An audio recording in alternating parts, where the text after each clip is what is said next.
Hello बच्चों, कैसे हो बच्चों? तुम ठीक हो? So welcome back to let's do chemistry channel. और आज हम फिर से केमिस्ट्री पढ़ने वाले हैं और chapter number chemical kinetics and chapter 4 class 12th। Okay, 3 lecture इसके कंप्लीट हो चुके हैं। हमारे प्लेलिस्ट में जरूर जाइएगा, वहाँ आपको 3 के 3 चैप्टर 3 के 3 जो वीडियोस हैं वो आपको जरूर देखनी है, तभी आपको केमिकल काइनेटिक्स पूरा समझ में आ जाएगा। ओके, अब देखिए आगे का। और आज जो हम बात करने वाले हैं ना, 2 टॉपिक पे बात करने हैं और 2 टॉपिक के बाद ये चैप्टर फिनिश हो जाएगा।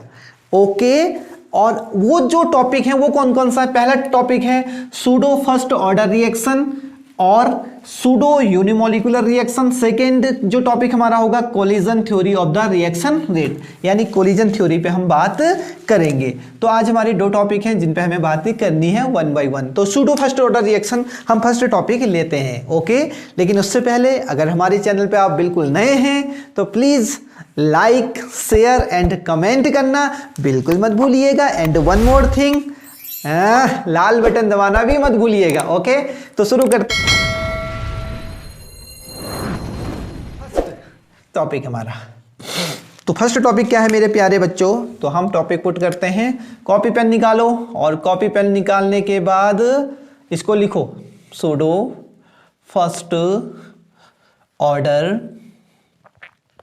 रिएक्शन। मेरे प्यारे बच्चों, ये है सूडो फर्स्ट ऑर्डर रिएक्शन, इस पे हम आज बात करते हैं। तो ये होती क्या है बच्चों, मेरे प्यारे बच्चों? इसको एक और नाम से जाना जाता है और वो दूसरा नाम इसका क्या है? वो है सूडो यूनिमोलिक्यूलर रिएक्शन। ओके, समझ में आया? डाल दिया ना हेडिंग? अगर नहीं डाला होगा ना मक्कारो, घूसा मारेंगे घूसा। ठीक है, तो फर्स्ट ऑफ ऑल देखो सूडो में पी साइलेंट होता है। सूडो का मतलब क्या होता है यार? जो फील होता है बट वो होता नहीं है, फील होता है। ओके, तो इसकी जो डेफिनेशन है वो क्या है? कोई ऐसी रिएक्शन जिसकी मॉलिक्यूलरिटी क्या है? मॉलिक्यूलरिटी है 2, बट ऑर्डर ऑफ रिएक्शन क्या है? ऑर्डर ऑफ रिएक्शन है 1। सिंपल, जस्ट देखो एक सेंटेंस में इसकी डेफिनेशन कंप्लीट हो गई है। मतलब सूडो फर्स्ट ऑर्डर रिएक्शन क्या होती है? उसकी मॉलिक्यूलरिटी होती है 2, बट ऑर्डर निकालने पे 1। अब ऑर्डर 1 मतलब क्या हो गया कि रिएक्टेंट में दो मॉलिक्यूल्स थे, 2 डिफरेंट मॉलिक्यूल्स थे, बट जो रेट ऑफ रिएक्शन है ना वो केवल एक ही के कंसंट्रेशन पे डिपेंड है। दूसरे के कंसंट्रेशन को आप इंक्रीज करो डिक्रीज करो डजंट मैटर, सिर्फ एक ही रिएक्टेंट के कंसंट्रेशन पे रेट ऑफ रिएक्शन डिपेंड्स है। That's why we are saying it is a pseudo first order reaction. Pseudo मतलब लगती तो ये सेकंड ऑर्डर है बट होती फर्स्ट ऑर्डर है, बिकॉज मॉलिक्यूलरिटी 2 होती है। तो हम ऐसे फील करते हैं कि ये 2 ऑर्डर की होगी, बट ये 2 ऑर्डर की नहीं होती है। ओके, तो अब मैं राइटिंग कर रहा हूं कौन सी? वो रिएक्शन लिख रहा हूं जी। ठीक है, यस। अब रिएक्शन का है रे बाबा, चलो रे। C12H22O11। जल्दी से बताओ किसका फार्मूला है? किसका फार्मूला है? अरे सर कितना शुगर की बात करते हो, शुगर है ये। ओके, इसको सुक्रोज भी कहते हैं सर, सुक्रोज। इतना सरल है सर।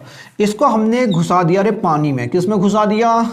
पानी में। ठीक है, और अरे भैया थोड़ा सा क्या कर दिया? एसिडिक मीडियम में घुसाया, जैसे जल्दी से क्या होगा रे? ये डिकम्पोज होगा, इसलिए। ठीक है, थोड़ा सा एसिडिक मीडियम में डाला। तो जैसे एसिडिक मीडियम में डाला तो मेरे प्यारे बच्चों ये किस में चेंज हो जाता है? C6H12O6। किस में? ये हो गया हमारा ग्लूकोज। ओके, और ये क्या हमारा हो गया? फ्रक्टोज। समझ में आया? ये है। ठीक है, ये रिएक्शन समझ में आ गई। ये रिएक्शन हम बहुत बार पढ़ चुके हैं। ठीक है, ये कोई ज़्यादा वो नहीं, it is not big deal. Okay, it's common. Okay, ये रिएक्शन हमने बार बार पढ़ी है। बायोमोलिक्यूल्स में भी हम इसको देखते हैं, है ना? बायोमोलिक्यूल्स में भी ये बार बार आता है। ठीक है, अब देखते हैं। हाँ, एक एक्स्ट्रा नॉलेज। हाँ, extra knowledge. Okay, extra knowledge मतलब हो गया कि टॉपिक से थोड़ा सा हट के। हाँ, एक्स्ट्रा नॉलेज। तो एक्स्ट्रा नॉलेज में क्या है आज? जिसके पीछे भी ओ एस ही लगेगा। ओके, क्या OSC, जैसे OASC OSC, तो वो जो होंगे वो होंगे टेस्ट में क्या होंगे, स्वीट होंगे, वो मीठे होंगे। ठीक है, मीठे से कुछ और याद आ रहा है? चलो बदमाशो इधर देखो, ये ओस का मतलब होता है अगर किसी के पीछे ओस लग गया, ये नहीं कि तुमने किसी के पीछे से क्या कर दिया, ओस लगा दिया, वो मीठा हो जाएगा। अरे ऐसे नहीं, किसी के केमिकल नेम में, किसी का केमिकल नेम है उसके पीछे ओस लग गया, लाइक फ्रक्टोस, ओस लगा है ना, ग्लूकोस लगा है ना ओस, तो ये दोनों क्या होंगे, स्वीट होंगे, स्वीट होंगे रे, क्या होंगे, स्वीट। लाइक यहाँ देखो सुक्रोज, सुक्रोज में भी ओस लगा है ना, तो ये भी क्या होगा, स्वीट इन टेस्ट होगा। ठीक है, ये भी समझ में आ गया। अब देखो इसकी मॉलिक्यूलरिटी बताओ मुझे पहले, मॉलिक्यूलरिटी क्या है मेरे प्यारे बच्चों? सर दो है, एक मॉलिक्यूल से शुगर का, एक मॉलिक्यूल से वाटर का। ओके, बट मेरे प्यारे बच्चों इसका ऑर्डर बताओ। सर हम कैसे बताएं ऑर्डर? ऑर्डर तो प्रैक्टिकल वैल्यू होती है, जब प्रैक्टिकल करेंगे तभी तो पता चलेगा ना। अरे गधेड़ो, वो तो पता है, किताब में देख के तो बता सकते हो ना रे, हैं? ये देखो अभी मैंने क्या बताया था, इसका जो ऑर्डर होता है ना, इसका ऑर्डर होता है सिर्फ 1। दैट मीन्स जो रेट होता है ना, rate of reaction, okay, rate of reaction सिर्फ किस पे डिपेंड कर रहा है, concentration of sugar, concentration of sugar पे डिपेंड कर रहा है। जबकि हमको लगा कि वाटर पे भी डिपेंड करेगा ना, वाटर पे भी, हम तो ऐसे लिख देते, कैसे, ये वाटर का कंसंट्रेशन पे भी डिपेंड करता, but it is not true. Okay, water के कंसंट्रेशन पे the decomposition of sugar depends नहीं करता, सिर्फ शुगर पे डिपेंड करता है। यानी वाटर की कंसंट्रेशन तुम बढ़ाओ, वाटर को कितना ही बढ़ा दो, 4 लीटर 5 लीटर वट एवर, कितना भी डालो, लेकिन तुम्हारा जो रेट ऑफ रिएक्शन है वो नहीं बढ़ने वाला। But if you increase the concentration of the sugar, then the rate of the decomposition of the sugar will be increased as you are putting sugar. Understand? Water डालने पे बिल्कुल भी change नहीं होगा, बट शुगर डालने पर decomposition rate क्या होगा, इंक्रीज होगा। ओके, तो मैं इसको इरेज कर देता हूं, ये नहीं होगा रे बाबा। ठीक है, तो ये फर्स्ट ऑर्डर की रिएक्शन है, यहां से दिख भी रहा है, तो इसको हम एक तरीके से और भी लिख सकते हैं रे बाबा।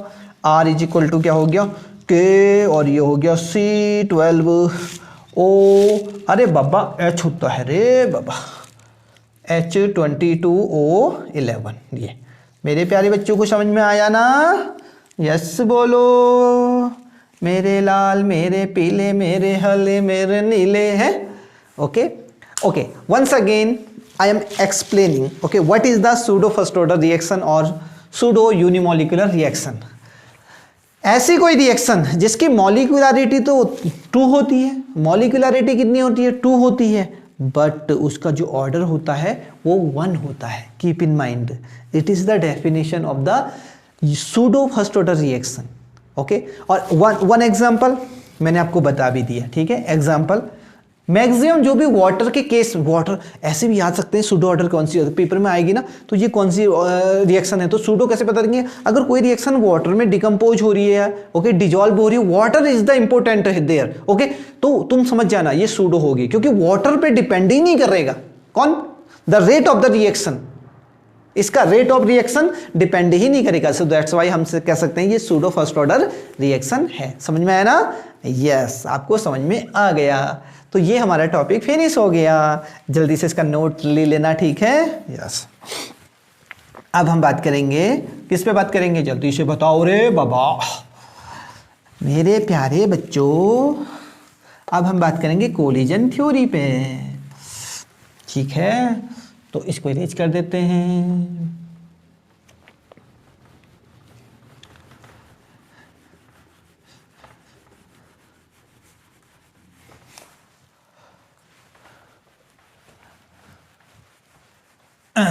ये भी इरेज हो गया रे बाबा। तेरे बिना भी क्या जीना ओ साथी रे, तेरे बिना भी क्या जीना। ये देखो मेरे प्यारे बच्चों, आप किसके बिना नहीं जीना है हमको, कोलिजन थ्योरी, कोलिजन थ्योरी। देखते हैं, ये सबसे पहले ये दी थी William Lewis, okay, William Lewis, और एक और थे and Max Trouts, okay, TROU, teacher Trouts, okay, ये थे, ये दो तो हमारे साइंटिस्ट थे, ओके, एज यू आर, जैसे आप भी साइंटिस्ट हो ना, साइंटिस्ट मतलब नई नई चीज़ें सीखने वाला, ओके, नई नई स्किल्स, ओके, यस, कोई भी नई नई स्किल्स सीखने वाला, like dance, like singing, like how to write in the blackboard and how to be doctor, okay, how to be engineer, okay, ये नई नई चीज़ें स्किल सीखेगा तो वो इन साइंटिस्ट है, you are also scientist, okay. So आज पढ़ेंगे हम कोलिजन थ्योरी, जिसकी डिस्कवर किसने किया था, Williams Lewis and Max Trouts, okay, yes. अब देखो इसकी कुछ स्टेटमेंट है रे बाबा, ठीक है, इसको ए कंसीडर कर देते हैं, ए यहाँ डाला है तो ए। सबसे पहले कोलिजन थ्योरी क्या कहती है, कोलिजन थ्योरी कहती है, कोलिजन का मतलब होता है टकराना, ठीक है। कोलिजन थ्योरी क्या कहती है, जैसे कि हमने ये लिया A+B लिया और हमारा क्या बना, प्रोडक्ट बना, ठीक है, ये प्रोडक्ट है। तो कोलिजन थ्योरी कहती है जब A का ये और B क्या करा हमने, ये स्पेयर, ओके, इसको स्पेयर कंसीडर कर रखा है, ठीक है, कोई भी मॉलिक्यूल से कोई भी रिएक्टेंट को स्पेयर कंसीडर किया किसने, कोलिजन थ्योरी। वो क्या कहती है, जब ये दो आपस में क्या होंगे, कोलिजन करेंगे, क्या करेंगे, कोलिजन करेंगे, टकराएंगे, ठीक है, ये कोलिजन करेंगे तभी प्रोडक्ट बनता है। कोलिजन थ्योरी के अकॉर्डिंग बिना कोलिजन के कोई भी रिएक्टेंट प्रोडक्ट में कन्वर्ट हो ही नहीं सकता है। First statement of the collision theory किसने दी थी, विलियम्स लुइस, ओके। फिर से रिपीट कर देते हैं, फर्स्ट स्टेटमेंट क्या थी कि प्रोडक्ट कैसे बनता है, जब तक कोलिजन होगा। अब देखो मैं एक शॉर्ट में लिख देता हूं, देखना, कोलिजन मॉलिक्यूल्स ऑफ रिएक्टेंट्स, ये देखो, और तभी क्या बनेगा, तभी क्या लिख रहा हूं मैं यहां पर, इक्वल टू प्रोडक्ट। अगर लिसन केयरफुली, अगर प्रोडक्ट बनाना है तो आपको रिएक्टेंट के मॉलिक्यूल्स के बीच आपको क्या करना पड़ेगा, कोलिजन कराना पड़ेगा। देखो ऐसे कोलिजन, ऐसे करके मॉलिक्यूल्स, अगर कोई टकराए नहीं तो मुश्किल है, ठीक है। अब देखो ये भी समझ में आ गया। अब देखते हैं, एक है सॉलिड स्टेट में, ओके, और दूसरा है लिक्विड स्टेट में, ओके, और तीसरा क्या है, गैस स्टेट। किसमें कोलिजन बहुत तेज होगा, जल्दी से बताओ, किसमें तेज होगा कोलिजन, किसमें ज़्यादा टकराएंगे, इसमें इतने दूर दूर मॉलिक्यूल्स होते हैं ना, और इसमें पास होते हैं, और इसमें तो बहुत ज़्यादा पास होते हैं, ठीक है। ये तो कोलिजन किसमें होता है, या तो गैस फेज में थोड़ा तेज होता है कोलिजन, टकराते हैं ना, बहुत तेजी से टकराएंगे, ओके, और दूसरा किस फेज में होता है, लिक्विड फेज में। सॉलिड फेज में तो कोलिजन बड़ी मुश्किल से होता है, क्योंकि वो बहुत ज़्यादा क्या होते हैं, अरेंजमेंट में होते हैं, तो वो कोलिजन नहीं कर पाते हैं, ठीक है, कीप इन माइंड। तो कोई भी रिएक्शन है ना, वो गैस फेज में और लिक्विड फेज में बहुत अच्छे से होती है, बट सॉलिड फेज में थोड़ा मुश्किल हो जाती है। तो first statement of the collision theory is कि without collision can not be product नहीं हो सकता है, ठीक है। कोई भी रिएक्टेंट कोलिजन करेगा तभी प्रोडक्ट बन सकता है। पहला स्टेटमेंट कंप्लीट हो गया, ठीक है, ये हो गया पहला स्टेटमेंट। अब दूसरा स्टेटमेंट देखो कोलिजन थ्योरी का, दूसरा स्टेटमेंट ये है, हमें ये पता चल गया कि कोलिजन होता है, ठीक है। अब कोलिजन भी दो तरीके का होता है, दो तरीके का कोलिजन होता है, इनइफेक्टिव कोलिजन और दूसरा क्या होता है, इफेक्टिव कोलिजन, इफेक्टिव कोलिजन। ये आप देखो इफेक्टिव कोलिजन, देखो एक बार बताते हैं तुमको, ठीक है। ये देख, ये आया यहाँ से, रिएक्टेंट के मॉलिक्यूल्स आए, ठीक है, इसे यहाँ रख देते हैं, ये आए यहाँ से आए और ये टकराए, ठीक है, और टकराने से इसमें क्या आई, एक एनर्जी आई, ओके। अगर वो एनर्जी थ्रेशोल्ड एनर्जी के इक्वल होती है, क्या किसके इक्वल, थ्रेशोल्ड, ओके, थ्रेशोल्ड के इक्वल होती है, अगर ये एनर्जी टकराई और इसमें एनर्जी कितनी है, थ्रेशोल्ड के, तभी वो इफेक्टिव कोलिजन माना जाएगा और वो प्रोडक्ट में बदलेगा। वो इफेक्टिव कोलिजन माना जाएगा और वो प्रोडक्ट में बदलेगा। बट अगर ये टकराए और उतनी एनर्जी नहीं निकल पाई, कितनी कितनी कितनी, थ्रेशोल्ड के इक्वल। थ्रेशोल्ड मिनिमम एनर्जी होती है किसी को प्रोडक्ट में चेंज होने के लिए। ओके, अगर वो मिनिमम एनर्जी नहीं है टकराने के बाद, तो आपका जो कोलिजन है वो इनइफेक्टिव होता है। तो इफेक्टिव कोलिजन किसे कहते हैं? जो क्या करता है, वो अचीव्ड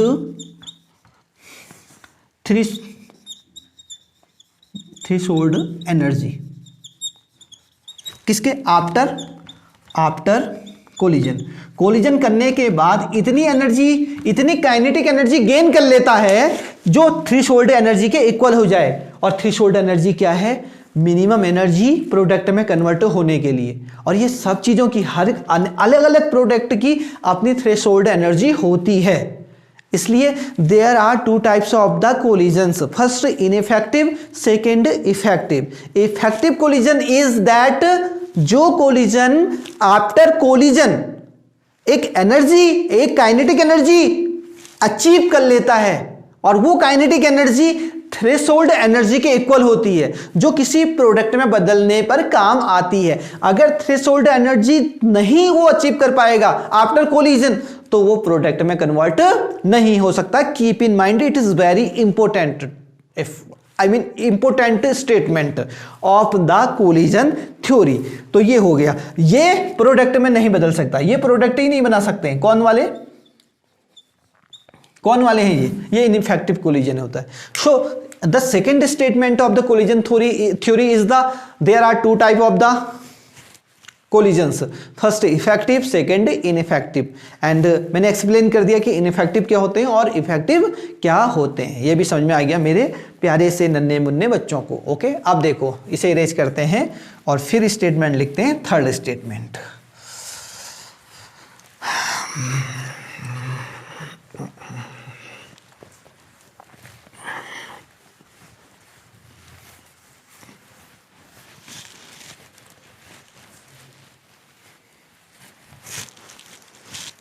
सी स्टेटमेंट देखना क्या है। थर्ड स्टेटमेंट ये है, अभी मैंने बताया भी था, जब कोलिजन होता है ना, वो कौन सी एनर्जी अचीव करते हैं? Threshold energy. और तभी वो किसमें बदल सकते हैं? प्रोडक्ट में, अदरवाइज नहीं। यही स्टेटमेंट है। Okay, after collision if reactants achieves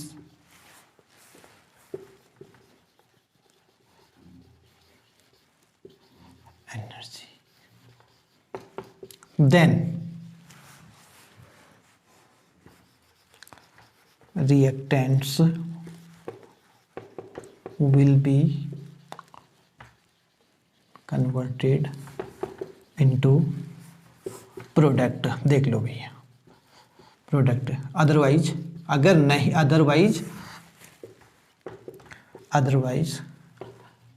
can not. देख लो, देखो समझ में आया ना? फिर मैं बता देता हूँ मैंने क्या लिखा है। मैंने ये लिखा कि अगर आपने मॉलिक्यूल से क्या किए?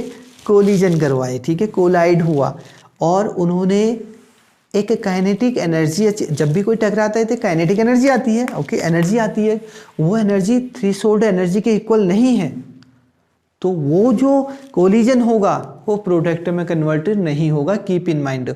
और रिएक्टेंट के सारे जो कोलिजन्स होते हैं वो इफेक्टिव नहीं होते, यानी कोई भी रिएक्टेंट कंप्लीटली प्रोडक्ट में नहीं बदलता। कुछ रिएक्टेंट वहीं रह जाते हैं जो किसके रिजल्ट होते हैं? इनइफेक्टिव कोलिजन्स का। समझ में आया ना? यस। अब देखो, ये भी समझ में आ गया मेरे प्यारे बच्चों को, थर्ड स्टेटमेंट कोलिजन थ्योरी का। अब यहां पर देखो, हाँ, ये था आर्नियस की इक्वेशन। देखना, ये है ए, ठीक है, e पावर माइनस ए अपॉन आर टी, ये ठीक है। ये हमारी किसकी इक्वेशन है? आर्नियस की इक्वेशन है ना, आर्नियस इक्वेशन। है ना आर्गेनियस की इक्वेशन? यस बोलो। है, वेरी गुड। अब देखो इसी में मैंने क्या ऐड किया, k is equal to Z E to the power E A upon R T. अब सर ये जेड क्या है? ये है collision frequency. Collision frequency, collision frequency क्या है सर? नंबर ऑफ कोलिजन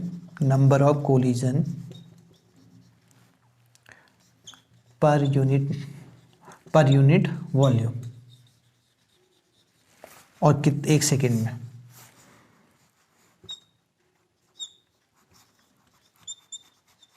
ये देखो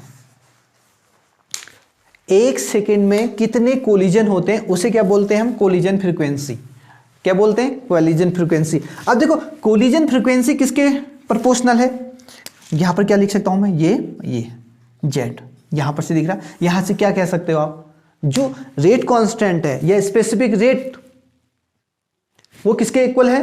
वो किसके प्रोपोर्शनल है? वो है कोलिजन फ्रीक्वेंसी। यानी जितनी ज्यादा कोलिजन्स होंगी ना, इससे हमें क्या होगा? जो रेट ऑफ रिएक्शन होगा ना वो इंक्रीज होगा।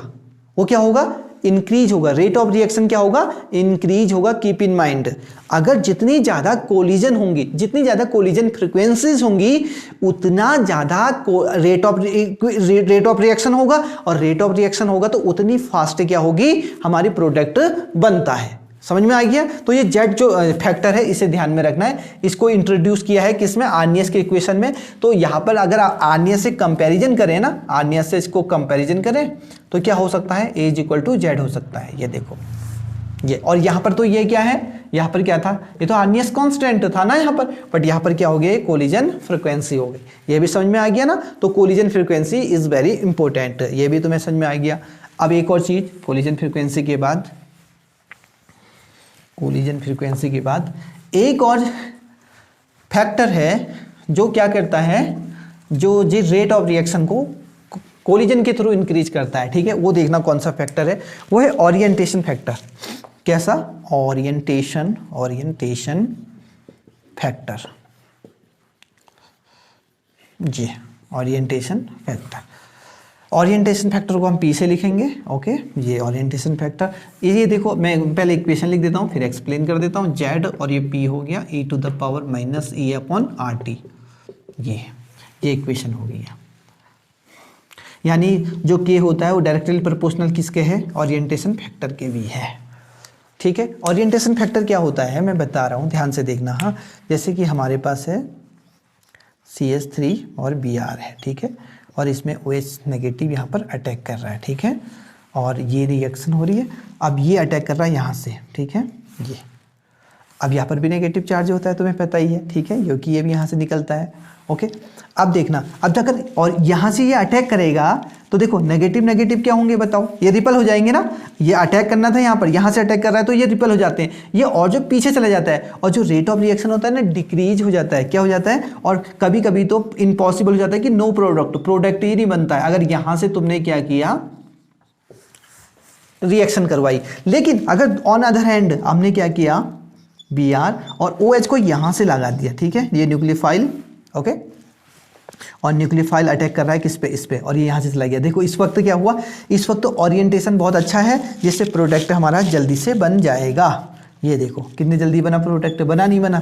तो जो ओरिएंटेशन फैक्टर है ना कि किस रिएक्टेंट पर कहाँ पर अटैक करना है जिससे क्या हो? अच्छी सी कोलिजन हो और जो हमारा प्रोडक्ट हो जल्दी से बने, यानी रेट ऑफ रिएक्शन क्या हो? तेज हो। वो ओरिएंटेशन मतलब दिशा से मतलब हो गया कि स्टेरिक फैक्टर भी नाम देते हैं इसको। क्या बोलते हैं? Steric factor. क्या बोलते हैं? पी को स्टेरिक फैक्टर। ये स्टेरिक फैक्टर। तो स्टेरिक फैक्टर को पी से लिखेंगे। पी रिप्रेजेंट कर रहा है कि आपने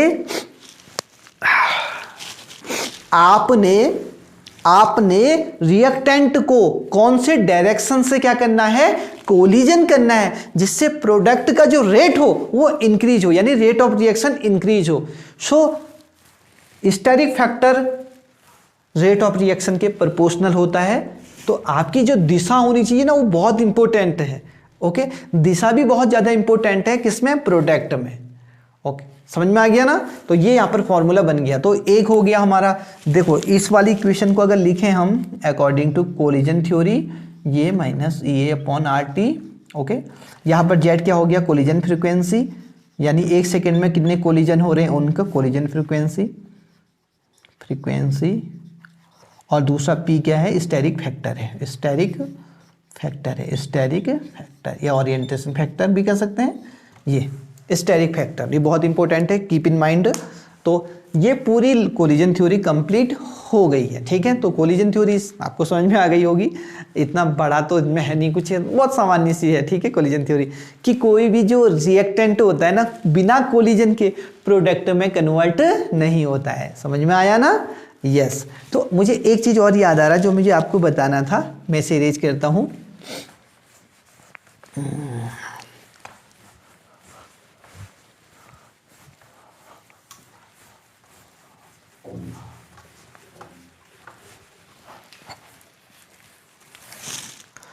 ये इक्वेशन थोड़ा आप इसको जल्दी से इसको नोट करो कॉपी पेन में। T half directly proportional to 1 upon initial concentration n-1। ये देखो, अब वेयर इसको भी लिख लो फटाक से, ये बहुत इंपॉर्टेंट है, ऑर्डर ऑफ रिएक्शन। ओके, ये क्या है, ऑर्डर ऑफ रिएक्शन। बहुत बार ऐसा भी आ जाता है ना, जैसे वो बोल देगा कि वो क्या, ये इक्वेशन मैंने क्यों लिखी है, क्यों इंपॉर्टेंट है, प्लीज इसको लिख लेना और कहीं पर नोट कर लेना। ठीक है, ये बहुत इंपॉर्टेंट। कभी कभी क्वेश्चन क्या पूछता है पता है, कि जो हाफ लाइफ टाइम है ना, वो क्या इनिशियल कंसंट्रेशन पे, रिएक्टेंट के इनिशियल कंसंट्रेशन पे डिपेंड कर रहा है या नहीं कर रहा है। तो zero order, first order, second order, इनमें अलग अलग तरीके से रिएक्टेंट पे जो हाफ लाइफ टाइम होती है वो डिपेंड करती है। इस फॉर्मूले से देखो मैं बता रहा हूं। हाँ, पहला मैं करके देखता हूं जीरो ऑर्डर के लिए। Okay, for zero order reaction, okay, zero order reaction, तो देखो यहां पर n इक्वल टू क्या हो जाएगा, 0 हो जाएगा। तो पुट करें ये 1/2 half life time directly proportional to r initial concentration of the reactant 0 - 1। Okay, तो यहां पर क्या हो गया मुझे बता दो sir. Implies that t 1/2 directly proportional to, ये हो गया 1 अपॉन r0 पावर -1, और ये ऊपर चला गया। Implies that t half directly proportional to r, और ये हो गया, बस हो गया। ये देखो यहाँ से क्या पता चला आपको, खुल गए ना रहस्य आपके, हैं खुले नहीं खुले, जल्दी से खोल दो, बड़े साड़े हो हैं। ये देखो, अब देखो दूसरे के लिए कर रहा हूँ मैं, फॉर, अब तो तुम साड़े हो, झट से बना दोगे, बहुत तेज हो रहे हो, हैं। First order reaction n equal to 1 रख दो रे पापू। तो टी हाफ दादा, ये बन गया हमारा r0 इनिशियल कंसंट्रेशन n 1 - 1 मेरे प्यारे बच्चों, अब तुमको समझ में आ गया 1 की पावर 1। तो देखो टी हाफ क्या इम्प्लाइज दैट भी लगा दे रे बाबा, तो टी 1/2 और ये हो गया 1। ओके, टेल मी देखो जीरो ऑर्डर के लिए जो टी हाफ है वो किस पे डिपेंड कर रहा है, initial concentration of the reactant. But in first order reaction half life time does not depend upon the initial concentration of reactant. This statement is very important. किसके लिए, एग्जाम के लिए। समझ में आया ना, यही मैं बता, इसलिए ये फॉर्मूला मैंने तुमसे कहा कि इसको लिखो, इसको जल्दी से लिखो, कहीं पर खाली बैठ के काम नहीं चलेगा। ठीक है, इसको जल्दी से लिखो मेरे। तो मेरे प्यारे बच्चों, आपको ये इधर देखो, ये हमने लिखा थ्रेशोल्ड एनर्जी। सर ये क्या होती है यार, हमको तो समझ में नहीं आती थ्रेशोल्ड एनर्जी। अरे बदतमीजो, थ्रेशोल्ड एनर्जी वो एनर्जी होती है किसी प्रोडक्ट को बनने के लिए मिनिमम एनर्जी रिक्वायरमेंट होती है, वही एनर्जी को थ्रेशोल्ड बोलते हैं। थ्रेशोल्ड एनर्जी बराबर क्या होता है, activation energy plus energy of reactant species, जो भी रिएक्टेंट का स्पेसीज है उसकी एनर्जी, रिएक्टेंट की एनर्जी। तो समझ में आ गया थ्रेशोल्ड एनर्जी क्या। इस फॉर्मूले को जल्दी से लिखो। ओके, इंपोर्टेंट फॉर्मूला, ये जल्दी से इसको लिख डालो। समझ में आ गया ना। ये तो एक्टिवेशन एनर्जी को किससे रिप्रेजेंट करते हैं हम, ए से। ओके, ये हो गया। और थ्रेशोल्ड का एनर्जी को तो जनरली ऐसे लिख देते हैं। कोई क्वेश्चन है, एनसीईआरटी का क्वेश्चन है 4.13। ओके, एक्सरसाइज का क्वेश्चन है, हाफ लाइफ टाइम आपको निकालना है। ओके, हाफ लाइफ टाइम यानी टी हाफ, और इसमें ये दिया है रेट क्या है, रेट कांस्टेंट। तो इससे आपको क्या दिया, और ये फर्स्ट ऑर्डर की रिएक्शन दी है। हाँ, ये तो फर्स्ट ऑर्डर देखो, हमको एक फॉर्मूला पता है, टी हाफ का फॉर्मूला पता है ना। फर्स्ट ऑर्डर के लिए क्या होता है 0.693 अपॉन क्या होता है कि रेट कांस्टेंट। ठीक है, तो यहाँ से टी हाफ निकल जाएगा कि नहीं निकलेगा, है ना ये जी। तो ये 0.693 और अपॉन क्या हो गया 200 सेकेंड इनवर्स। ठीक है, तो इसे 2 से क्या कर देते हैं, मल्टीप्लाई कर देते, डिवाइड कर देते। 2 3 जा 2 4 जा 8, 2 6 जा एंड 1 2 5 जा 10। Okay, upon 100। ओके, सेकेंड 100 से इसको डिवाइड कर दो, कितना हो गया 0.00345 सेकेंड। देखो 2 पीछे चला जाएगा ना, ये हो गया। और इस वाले के लिए देखना, इस वाले के क्या हो जाएगा, t half is equal to 0.693। याद है ना ये फॉर्मूला, कि भुलक्कड़ हो गए हो तुम, हैं ये 0.6, अरे बदतमीज, ये हो गया। और ये अपॉन कर दिया 2 मिनट इनवर्स। ओके मेरे प्यारे लाल, इसको कैंसिल कर दो रे, 2.3 कैंसिल 4 और 1 6 and 1 5। Okay, upon I mean minute, बस आंसर। देखो अब ऐसे इतने छोटे छोटे क्वेश्चन हैं, हो जाएंगे। यस, तो ऐसे ही क्वेश्चन। और आज हमारा केमिकल काइनेटिक्स से कंप्लीट हो गया है। ओके, और तो केमिकल काइनेटिक्स की हमारी प्रीवियस 3 वीडियोस भी पड़ी हैं, उनको ज़रूर देखिएगा। उसके बाद इस वीडियो को भी देखना मत भूलिएगा। और अगला चैप्टर हमारा होगा सरफेस केमिस्ट्री का। ओके, तो सरफेस केमिस्ट्री हम 5th चैप्टर पढ़ेंगे, वो जल्दी ही, यानी कल हमारा वीडियो आएगा सरफेस केमिस्ट्री पे। और इस वीडियो को इन सारी, और इससे पहले जो चैप्टर्स हैं हमारे, first solid state, second solution, third electrochemistry, उसकी भी सारी प्लेलिस्ट बनी हुई है। प्लीज़ इसको ज़रूर देखिएगा, तो हमारे सारे टॉपिक्स आपको क्लियर हो जाएंगे। ठीक है, और वन मोर थिंग कि आप अपनी स्टडी खूब करिएगा, और जो भी आपकी क्वेरीज है प्लीज़ कमेंट करके ज़रूर बता दीजिएगा। एंड तब तक के लिए, और कल क्योंकि हम आपको फिर से मिलेंगे एक नए चैप्टर के साथ, और चैप्टर का नाम क्या होगा रे, अरे सरफेस केमिस्ट्री बाबा, 5th चैप्टर है ना 12th का। ओके, यस, तो उसी चैप्टर पे हम कल बात करेंगे एक नए टॉपिक के साथ। एक नया चैप्टर होगा तो बड़ी एक्साइट होते हैं कि नए चैप्टर में क्या क्या बातें होंगी, है ना। तो क्योंकि नया नया है, नया नया से कुछ याद आया है, बड़े साड़े हो रहे हो, तेज हो रहे हो, समझ में आ गया। यस, तो तब तक के लिए हैप्पी लर्निंग। जय हिंद, जय भारत।